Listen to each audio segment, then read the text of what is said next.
It is August 7th, and I am with Nick. And I got a call yesterday, or a message that I followed up with last night about a possible monkey sighting in Danville. So of course, a Danville monkey sighting is getting my attention. I texted with the guy a little bit, asked him some questions, elaborated on what he saw. He said that his wife had seen it, and she's pretty scared to kind of go out at night, and as well as his dog's been acting a little crazy. We got to talking a little bit, and I am familiar with the area.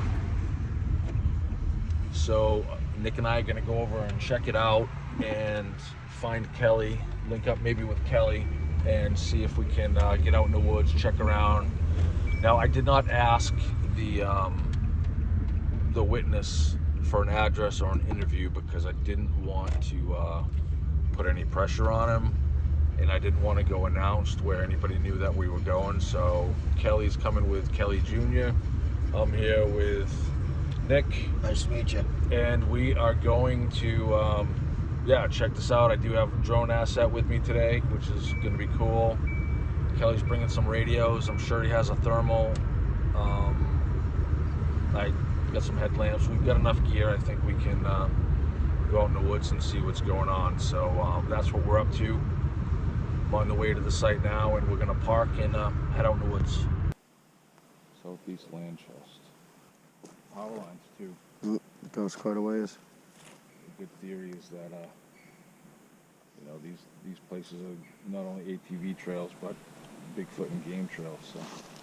Could these cryptids be using the power lines to travel from large wooded plot to large wooded plot unnoticed? Could these nocturnal beasts easily travel with enough food and cover from place to place with no human ever knowing it?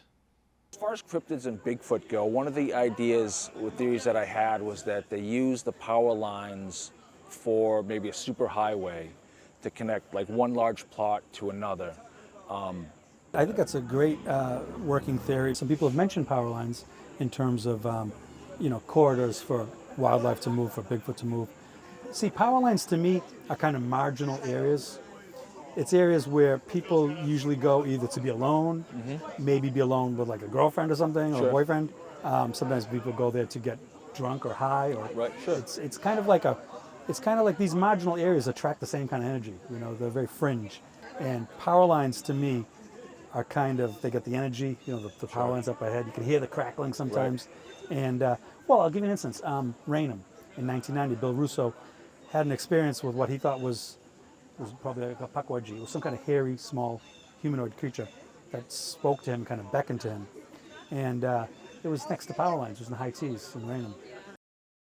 So again, if you're looking for Bigfoot, my challenge to you would be not only to find a gas line or a power line, but also find a known corridor of migration of animals through your area, right? Let me see if I can get Kelly a good location. I think this is the spot he was talking about, right? Parking over here. Yeah. So not far from where the witness reported seeing the monkey-like creature cross the road is Danville's Old Town Forest. So it wasn't long before we found a water supply full of life, trails, and lots of wilderness. So we took some time to scout out the area in the daylight and get a feel for what was here and what was going on.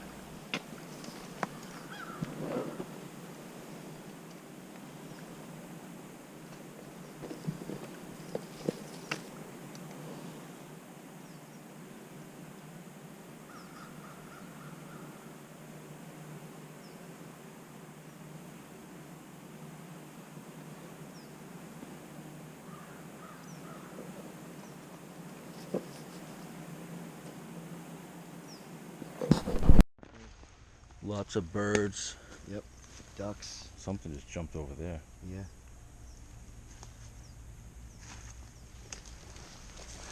Yeah, and this is great. Was this wheat? Yeah, my footprints there. I was sitting in on that tree right there. Oh, nice. And I was sitting in on that tree. I figured if I get down, I'm trying to keep the camera right here, so it's kind of like in it a little bit. Move this one and this out of the way. I think if we go back up that way, we get up into that ravine, try to see on the backside of it.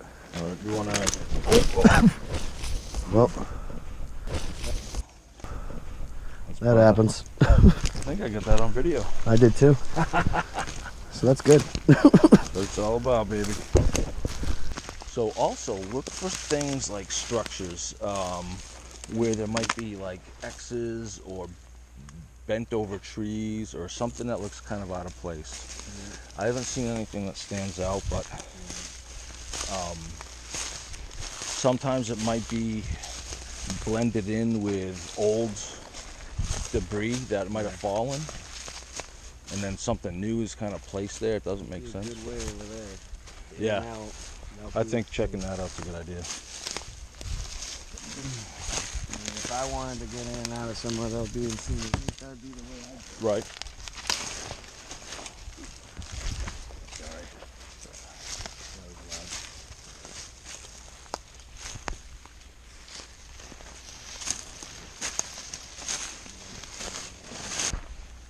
Right up there.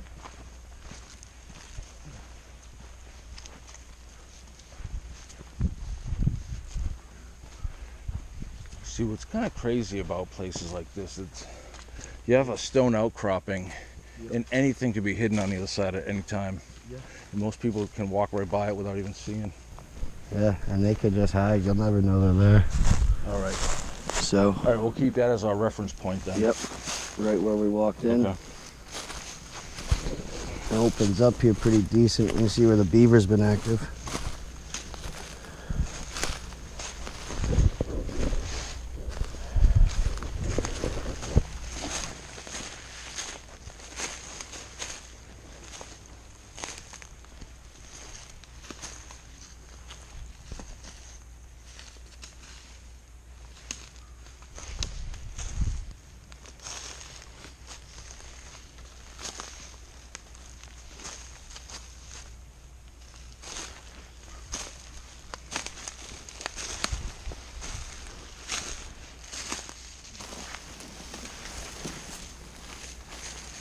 Something has a habit of coming through here, that's for sure.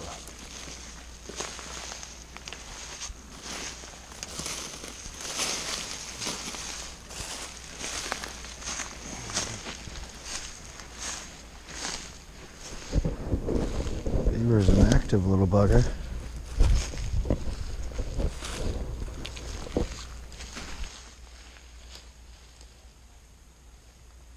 There definitely seems to be a lot of people coming through here too, so.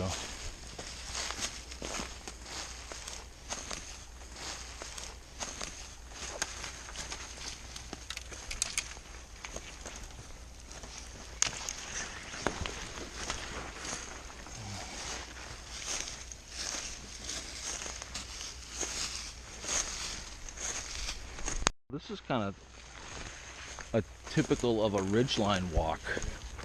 So if you see, this is kind of that high spot, and then right on the ridge, little foot trail. We got some more water. Another beaver dip. A little hut there. Okay.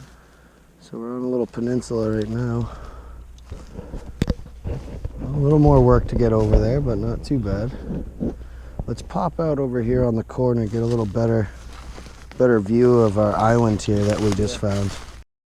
You know, I'm gonna walk along the water just looking for print. I'm gonna pop in and get out on the other end. Oh, there's no good way about this, huh?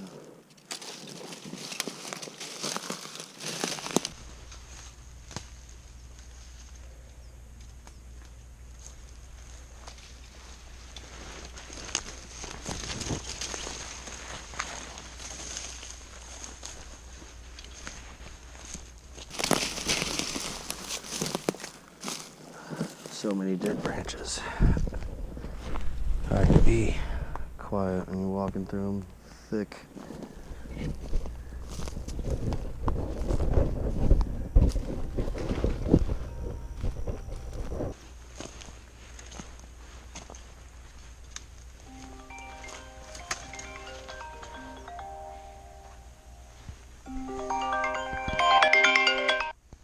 Hello.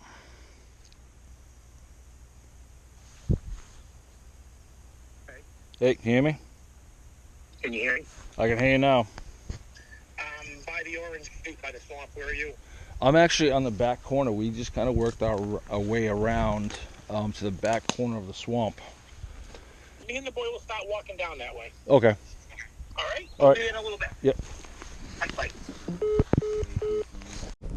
Yeah, because you could go, you sent out here, come up, give us a view back over there, and then maybe I would go down that way, like come back, go down that way and see what pokes out over there before we go up in this, because that might be a good spot to sit and like hang out for a while, wait, and like especially at something's gonna come in. I want to few out a couple hours. Yeah, so, all right. Let's do this. So Nick and I are at the edge of this swamp, which you can kind of see behind me. It's actually pretty beautiful. It's a lot of activity going on. And we want to launch the drone. And we do have a little clearing here. Hopefully that works. But we have this downed hemlock that the beaver took out. Some branches that might hold us up. So we're going to maybe snap some of this off, see if we can clean up an area and, yeah, try to get that thing airborne. Drones, unmanned aerial vehicles, or UAVs, have been utilized in various fields from agriculture to wildlife conservation, and their application in searching for cryptids like Bigfoot has significant advantages.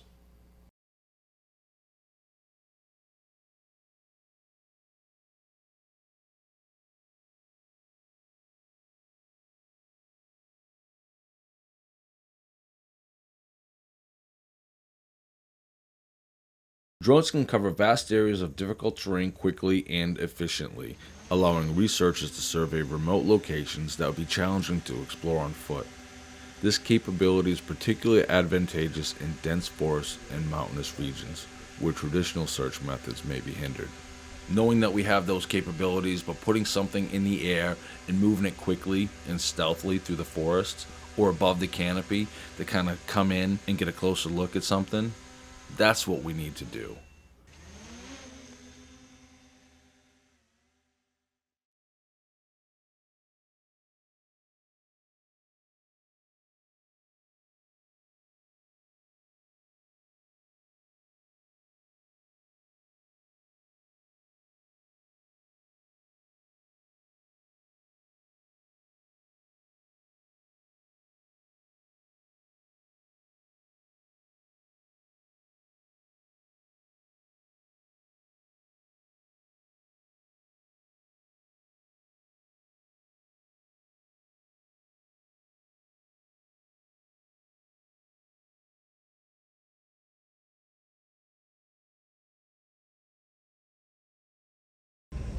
There's a lot of land to cover, so we're trying to get in the middle of nowhere quickly.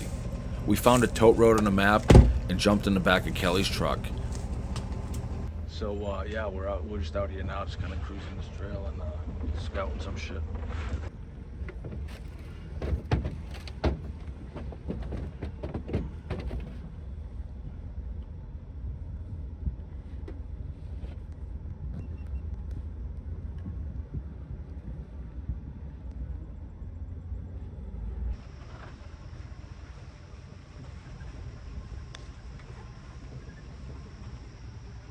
Yeah, this is definitely some deep shit now. You can, the amount of bugs and flies. Yep.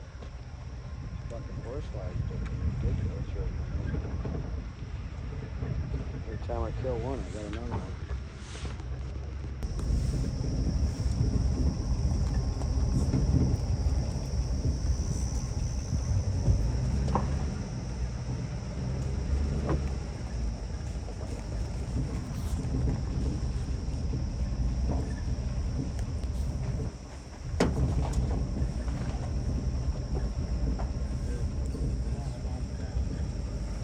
Yeah, I love seeing like 300 or 400-year-old stone walls, for Christ's sakes, just Yep.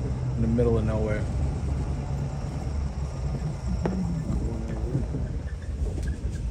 Oh yeah, this is gonna be an old road. Yeah. Every time they dig out a freaking rock, they throw it in a pile.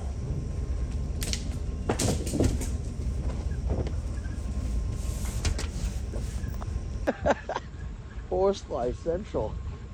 We pissed off a bunch of them, the whole colony. For some reason they're loving landing on the back of my head and biting the shit out of me.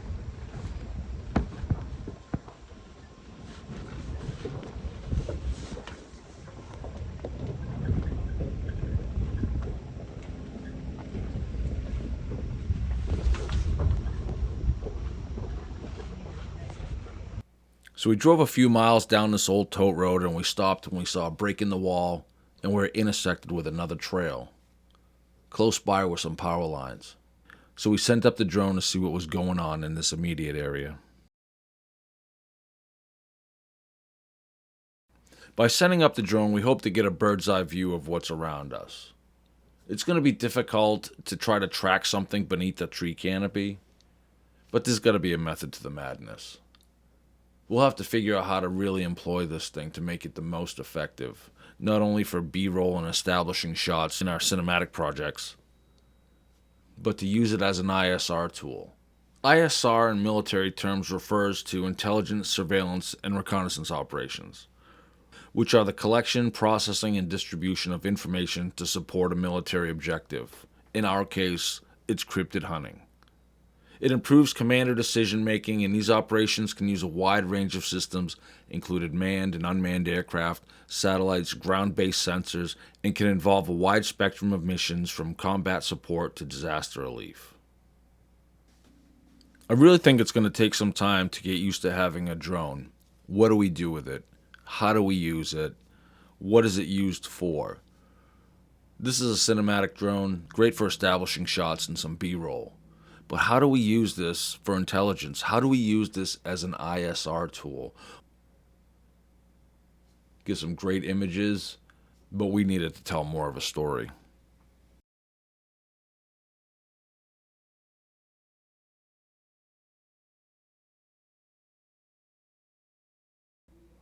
From this point, what we can tell is the type of tree cover that we have. We see a lot of white pines mixed in with some hardwoods, likely birch and oak.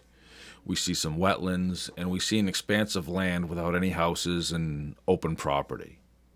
That means hunting for any kind of cryptid, whether it's a monkey on the loose or a Bigfoot, is going to be difficult. There's a lot of canopy cover, but we also know that there's a lot of food resources here. There's a lot of little nooks that can possibly hold some sort of life, such as a monkey or a Sasquatch, to where they can hide out and not be found.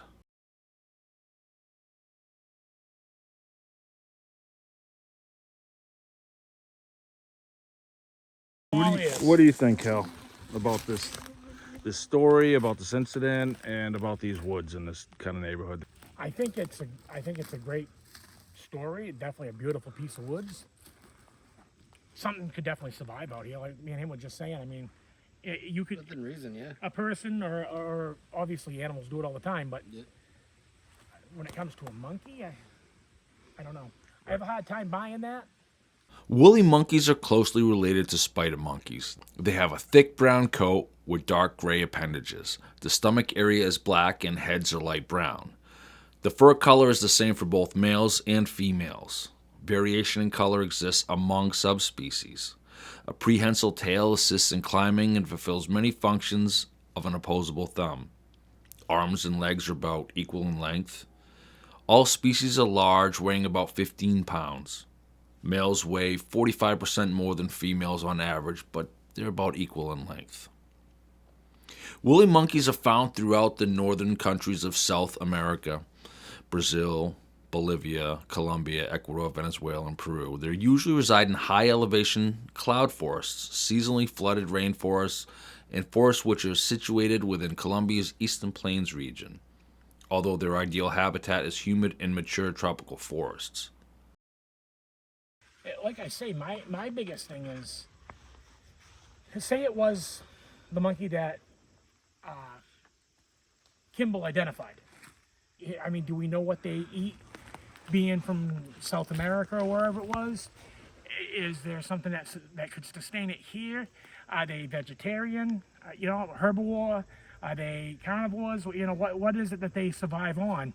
Sure, there's things that native creatures from this area can certainly survive on and eat, But when you take something from another part of the world, Yeah. I mean, that's like throwing, well, not necessarily him, he Throwing could me do and it, you but, in South America. or and in the saying, desert. "Oh, good luck." You know what I mean? But that's, Poisonous tree frogs everywhere. Hey, have fun. now I could see if maybe there was 5 to 10 of them or something in the immediate area, and would they all stick together? Are they going to be land bound? Are they going to be a combination of land and tree? I mean, them are the questions that I have for it. And like I said, the vegetation that's out here, is it something that a primate would eat from another part of the world? Right. I could see if maybe it was like from, Russia, southern Russia, northern China. We kind of have some of the same trees, pine trees, things like that. I mean, Stuff similar enough to be able to find right. it. But they're talking about this thing coming from South America. If that's actually the case of where it came from, then Woolly monkeys have a diverse diet primarily consisting of fruits, leaves, flowers, seeds, and nuts. Include bananas, figs, berries, or other seasonal fruits found in the rainforest habitat. Young leaves are a significant part of their diet, providing essential nutrients. They often consume leaves from various tree species. Woolly monkeys also eat flowers and flower buds, adding variety to their diet. Some species of woolly monkeys will eat nuts depending on what it is and what's available in their environment. In captivity, woolly monkeys are provided with a diet that aims to replicate their natural feeding habitats while ensuring they receive balanced nutrition. A variety of fruits such as apples, bananas, grapes, oranges, and berries are common. Care is taken to provide seasonal fruits to offer variety. Leafy greens like kale and romaine lettuce, carrots, and other species are included to provide essential vitamins and minerals. Nuts and seeds are offered in moderation as a source of protein and fat. Common options include almonds, walnuts, and sunflower seeds. So if a Humboldt's woolly monkey got lost here in New Hampshire, what would it eat? Well, for starters, grapes. Woolly monkeys love grapes, and grapevines are abundant all throughout New England. We also have berries.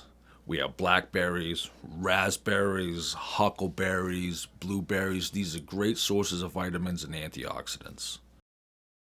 Cat o' nine roots and stems can be eaten just like vegetables. We have nuts, acorns, beech nuts, hickory nuts.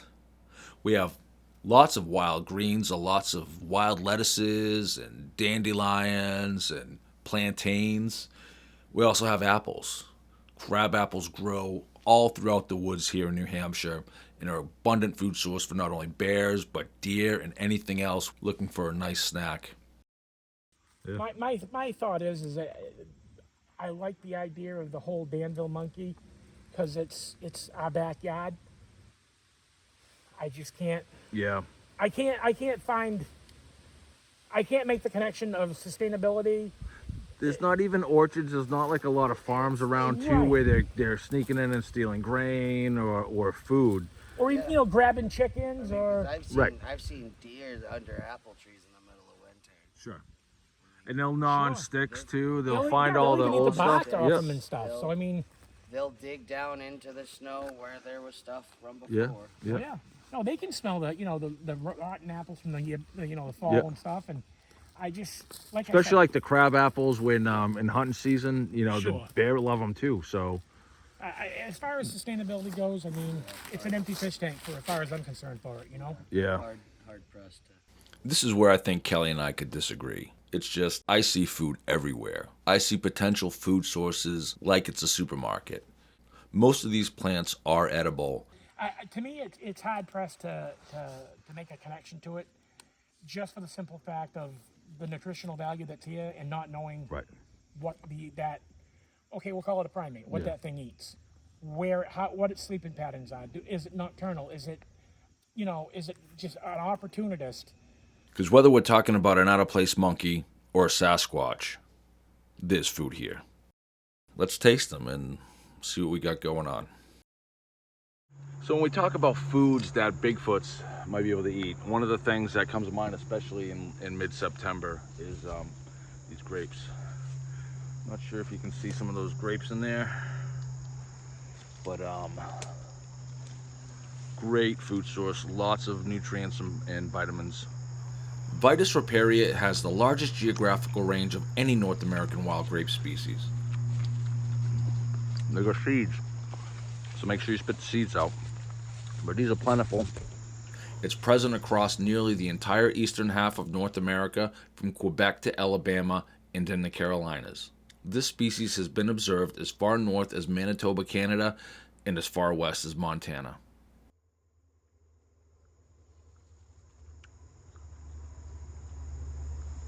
Spit the seeds out, delicious. So there's definitely food out here.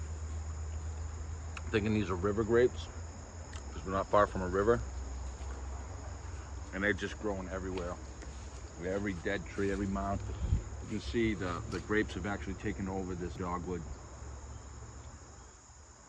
These are silky dogwood berries. Possible Bigfoot food. I'm gonna try it. I'm probably not gonna swallow, but I'm gonna taste it and see if what kind of reaction I get, because that's what happens a lot when you eat berries you're not used to. You should probably test them out a little bit. These are edible raw. I've never eaten them, so this is my first go. Silky dogwood is native to a wide range of regions in eastern North America, spanning from eastern Canada, Florida, and west of Texas. It can be found in various types of wetlands, including bogs, swamps, and riparian areas, well adapted to wet conditions and partial shade. I'm gonna spit out the seed, mostly seed. I don't know that there's a lot of meat on them. It's like mostly skin. Maybe if they were chewed, it could be a food source. But as far as sustainable, I don't know that there's a lot left to really actually be beneficial, unless it's medicinal properties. These do have medicinal properties. They're brightly colored, used for diarrhea, some other stuff too. So maybe a Bigfoot knows what to eat for what conditions. You know, this is like a medicine cabinet for these guys. You know, bears and all these animals love to eat these wild foods, and this is a native plant here to New Hampshire. But pretty cool stuff. Not necessarily a good food source, but definitely some sort of medicinal value to it, because they're not very rich. Tastes a little bit like hard to explain. Maybe a juniper berry, but not as junipery, if that makes any sense. Found some termites. Take this handful and just kind of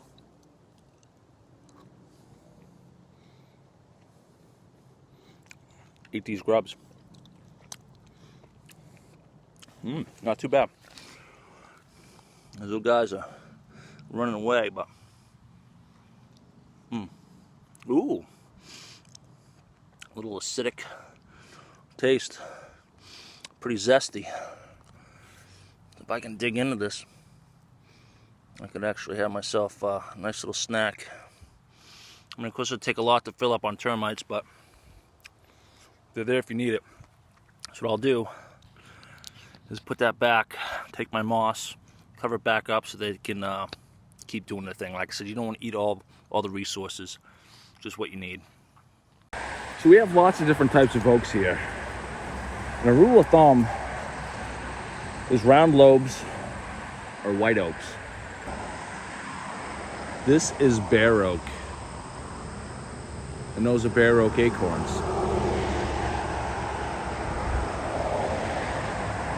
The leaves are much different than, say, northern red oak. You can see the difference in those acorns as well.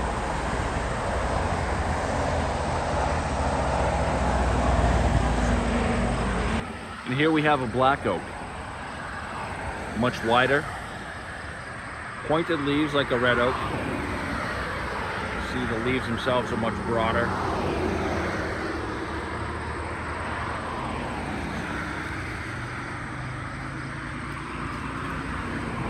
And it doesn't seem these things have been putting out any nuts.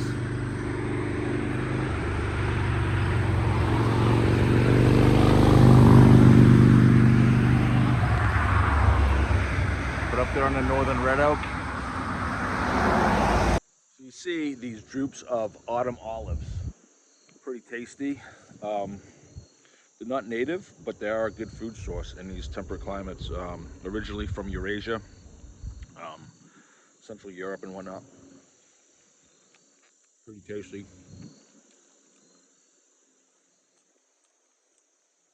One of my favorites.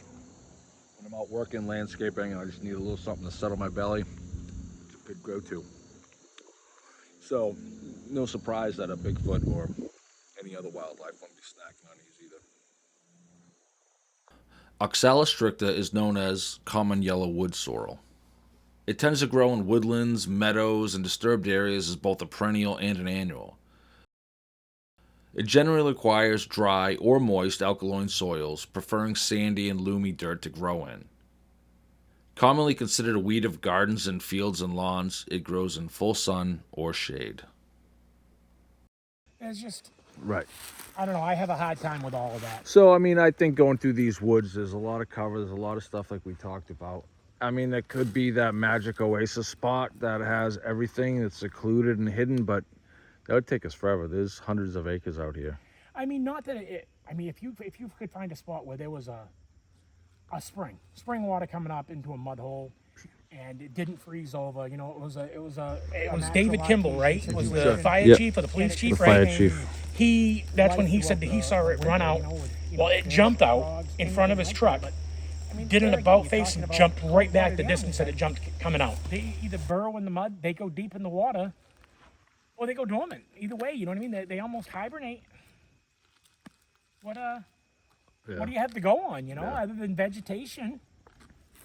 Or hibernation like a bear. Do monkeys hibernate? No. I doubt that. But I mean, I've never heard it. But I mean, do you think a Sasquatch could stock up what would it stock on, though? I mean, what would it keep? acorns, maybe some like those crab apples or something like that? Dig a little root cellar? I mean, will we find more evidence of that stuff? See, I've often wondered because I've always said that they're a creature of opportunity. You've heard me say that 1,000 times, in my opinion. What's the ability of them get into a bear den? And Sure, right. An unsuspecting bear, I mean, I know they don't sleep continually through the winter, but what are the chances of them tearing one apart? Sure. They're lethargic at that point. You know, they're weak. They're not, you know, I mean, could they do that? Could they get into a beaver hut and... Sure. You know, I mean, can they swim? Could they go down into an abandoned beaver hut and come up in? Right, or And enough stay in a rocky beaver hut? outcrops where they can find a, you know, like a wolf den or a coyote Sure. den type thing or something. Cubs, I mean, a small group of raccoons or something in the winter. You know, a lame coyote. I mean, if they are, in fact, meat eaters. Predators and... You know, like I say, though, I think they're more like us, and I think they, you know, vegetation, good. Frog legs, good, you know, whatever they Sure, come across. bugs, And- slugs. Sure, and I mean, look at like bears and porcupines and all that. I mean, they tear apart trees all day long. Yep. Looking for grubs and bugs, and like you said. Yep. You know? came through town and just. I guess my understanding, now this is just hearsay because I really don't know. My understanding was that they had a private like zoo situation, and they rented some land from a local farmer, and it wound up being a deal where they were running out of time, and somebody said that it kind of segued into selling some off and releasing what they thought would just die off in the winter. Oh, And okay. I don't know how true that was, and it was right around the same time period. I mean, you can ask Mike. When Any predator, like a panther, will survive the winter. I mean, well, I can honestly mountain say, lions live through winter in harsh climates, and all they do is hunt deer and other smaller game. well, I can tell you this. Back in it was early September, because I was just a kid. I was still in school, and there was 5 of us in my backyard, and we had like a trash bin that we hauled the trash to the dump with. Yep. And it literally was standing on the edge of that trash bin. I don't know if it was a panther, a jaguar, I couldn't tell you. It was kind of dark out, but it stopped all of us in our tracks. Yeah. And I mean, I can get 3 or 4 people that are still alive to attest that they were with me when this happened. And it was kind of weird. And then one night my niece comes running in, my niece Jessica, and she's like, Uncle Kelly, you ain't gonna believe it. You ain't gonna believe it. I'm like, what? She goes, there's an ostrich out in the backyard. And I'm like, go to bed. She's like, I'm telling you. She goes, I stole one of Grandpa's cigarettes. She says that I was smoking the cigarette. She says, and I was looking out the window. She says, and it was running across the yard. So I walk into the room like, show me. She's like, it was right. She goes, it's right there. It's right there. I'm like, son of a bitch. There was something running. And like I said, I don't know if it was an emu. I don't know if it was an ostrich. I don't know what the hell it was. It could have been foghorn leghorn. But there was a bird running across the yard, and it didn't fly. To me, that's where the story came Unless the from. monkey was eating hemlock and pine needles and like pine cones, survival chances pretty low. Like it'd have to be a crafty animal Well, that's to figure my out stand how on it to too, figure you know? out how to survive in a new climate that it's never experienced. And especially if it was part of, we'll say it was part of a circus or a zoo or whatever, private. I mean, It how was cared long? for. How, It was provided for. Yeah, how long was it there? Like, did it deal with being outside in the winter? And was it born in captivity? Yeah, That's the other thing Right. too. You got to take into account. was it you know? wild or not? Right. Like if it was caught wild, maybe it had those instincts. Yeah, like but if it that was would born be in different. captivity, Right. it would have been. I mean, I suppose I'm sure that a primate would be, as any person would be. You know, your primal instinct's going to kick in to survive, and you're gonna, Do you're what gonna you start gotta. figuring out what's good, what's not, what can be had, what not. Yep. But I mean, I don't know. Natural selection at that point. Yeah, I've always wanted to believe the whole story, but to me, it boiled down to that whole private zoo thing, and that's what stuck out in my head was that private zoo. People were seeing strange animals around.